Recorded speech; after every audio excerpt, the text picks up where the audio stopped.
नमस्कार प्रियांशु ओडियाणी किचन आज आपण नहीं आसी आम गाँ मानक मिलूवा ये लाउ शाग तो आप खाई चलतु आज बनवा लाउ शाग को प्रथम भल भाव बाछि नियंतु मु तार डंक एवं पत्र को अलग करना डंक भल भाव पारुआ छड़े नियंतु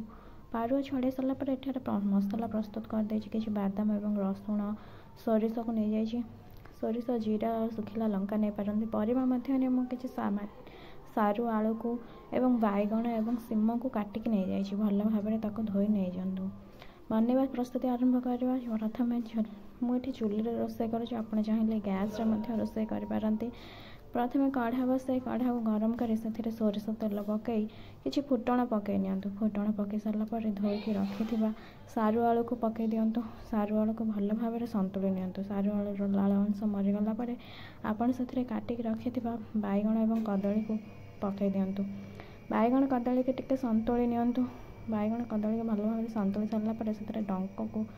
ये लाउ डंक को पकईकि भल भाव संतुली नियंतु जहाँफल कि डंकटे भल भाव सीझी जाए सेठारे मो नानी माँ बसिकी सजना शाग बाछुले सजना शाग पकईवाई डंक सीझीगला भितर आम चलतु पत्र को भल भाव धोईकी रखिदेली काटिकी से डंक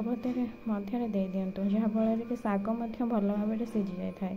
शाग को अधिक सीझेबे ना कारण अधिक सीझीगले तार मिठांशटा कमी जाए